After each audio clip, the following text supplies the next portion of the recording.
Howdy, Mike McCoy here. Now I'm going to talk about my first sawmill. Stevie Billow asked me to do this and another too, tell about the first mill I ever had. And we put our first mill up in 1989. We bought this place in 88, I believe. It's 87 or 88. We hadn't had it too long, and I wanted to build a log cabin where this trailer's are sitting now. That was my plan. And I run across this old sawmill. It was a Meadows hand-set sawmill, edger and power unit and all. And I traded for it. And I traded a hydraulic pump and a set of rear ends and some tars and some money.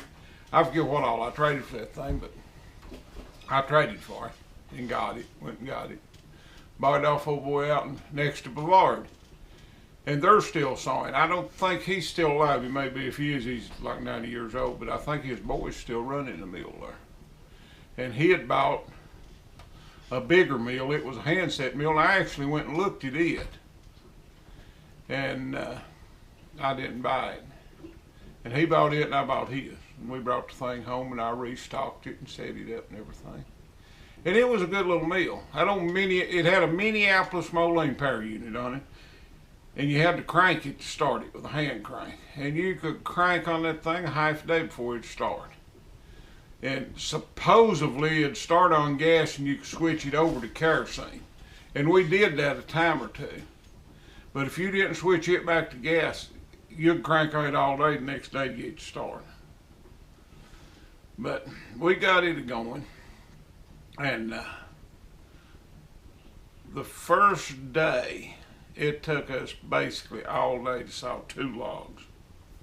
This is the very first slab that mill made.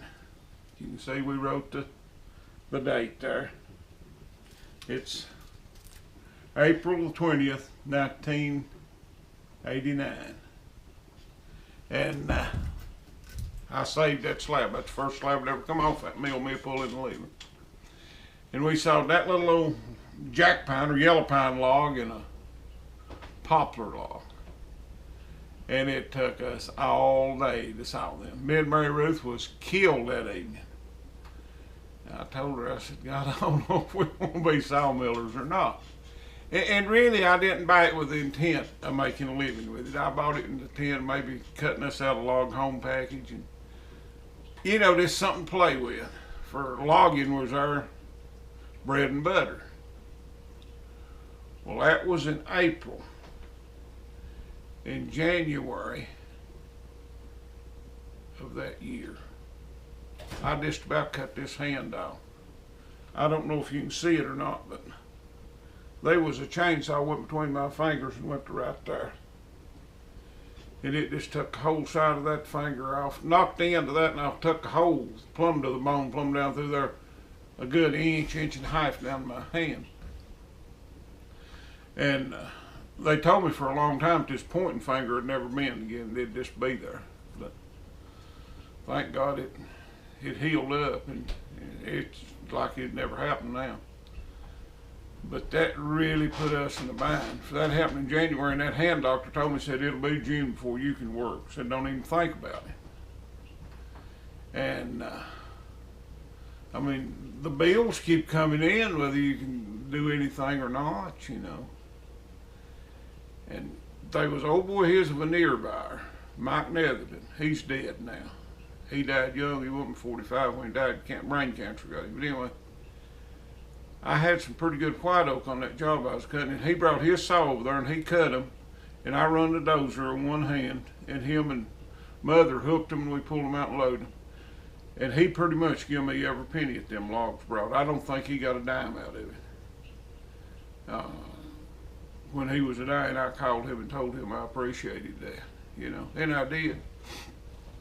But, you know, that don't last for just a week or two. And it was probably up in February, March, somewhere around there. And my grandmother died in March too. That was a hard blow to me. She was the only mother or daddy, either one I'd ever had. But anyway, me and Mary was sitting here at the eating table trying to figure out what we was going to do. And she said, well, why don't you call up her and see if you can get some food stamps? Said, if we get some food stamps, said, we could probably scratch around and maybe pay our bills or, you know. And I called up there and told this woman on the other end of the phone what had happened and all the peculiars, you know. And she said, well, what all do you own?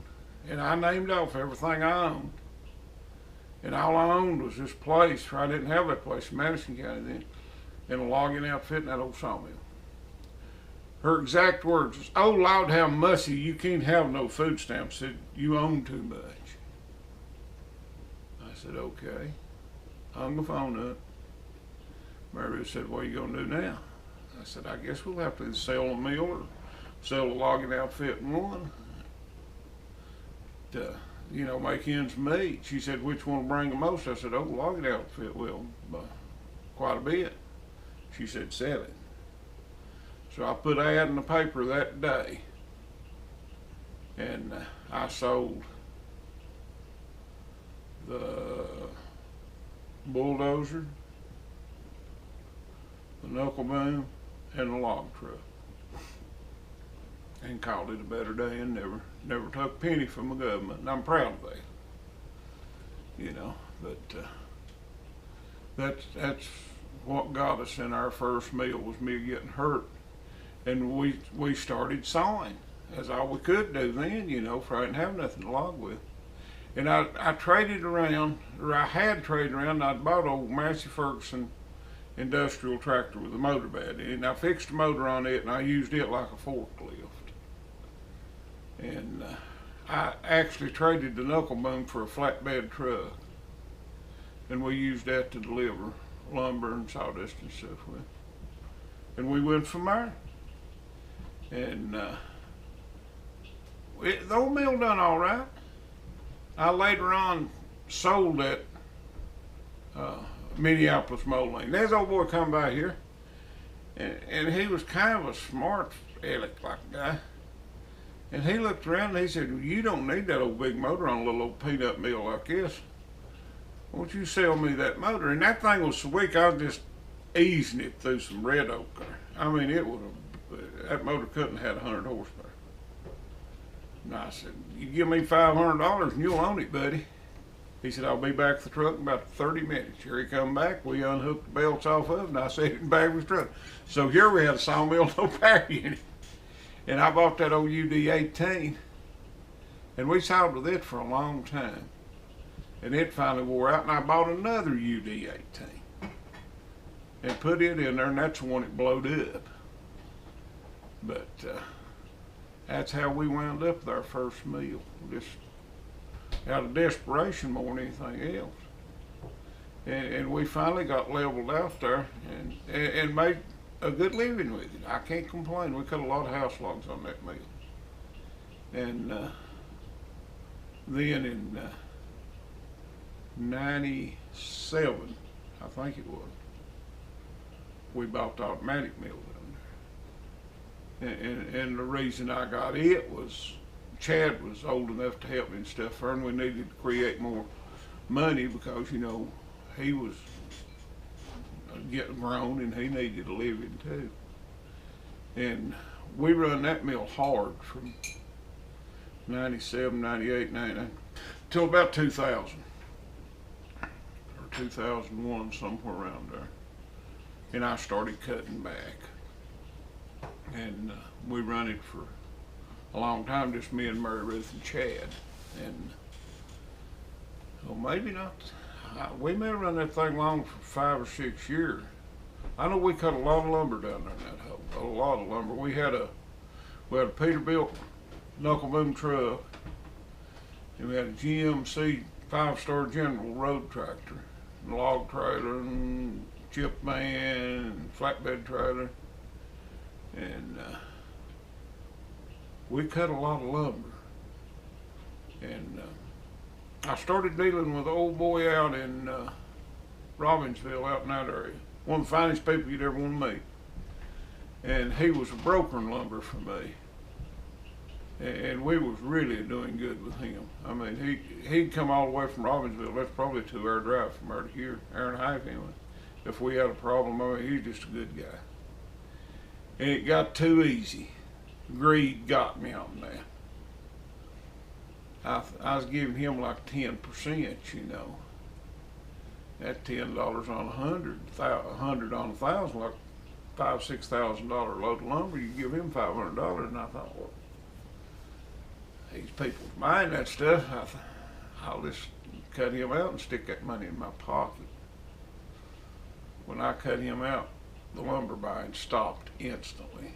He had contacts to every furniture place in this country, and they basically blackballed me, and they should have. I don't feel one bit ill at him.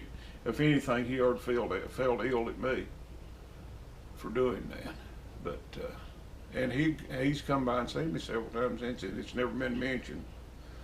But you know, just greed. That's all it was. And I've not sold a load of great lumber since into a furniture plant, unless some little place or something.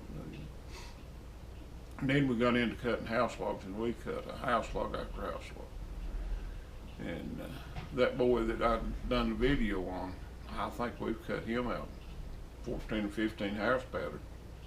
Just him alone, and there's a couple house log companies down in Tennessee that we took house logs to. And we done good at that. And then the economy tanked in 2007. And I about cut this thumb off, mashed his finger off, and Mary Ruth had to have major surgery. And we're just getting back on our feet good over that yet. I mean, the economy didn't come back. They was times there that I didn't know what we was going to do. And if we'd been any size at all, we'd probably just had to shut the doors on it. But that's pretty much my story of sawmilling. And sawmilling's good, but now you've got to be smart, and you've got to be smarter than me. For I never, you know, you got to create your contacts and stuff like that. And I should have never done that boy that way. That's my biggest regret in business, that I did that, and I shouldn't have. I just wasn't thinking. And you know, to make a few more $100, I destroyed my grade lumber business. And you know, if you're cutting grade lumber, you're gonna have to cut enough to be able to afford somebody to grade it. But this guy was in with a furniture company that's good enough, they'd take it, you know, and they wouldn't steal it. That in itself's worth $500 a load right there, for it'll cost you close to that to hire a grader and get them to grade the stuff. So I really wasn't losing no money. But if you're a young man starting out in this business, just keep in mind, don't be too greedy. You can't have it all. But all in all, sawmilling's been good to us. We've made a decent living, and I have no regrets. Mother loves it down there, and I do too. And I'm drawing Social Security now, and I'm retired, and we could survive without the mill, but I'm thinking if I quit and just sit down, I won't last 6 months no way. So instead of leaving that sawmill, I guess is my therapy now. How many can say they run a sawmill for therapy? But you know, it is. That's my kingdom down there, and I'm the king, so I kind of like that. Thanks for the little visit. I hope you enjoy this video. I enjoyed making it. We'll talk to you later. Bye.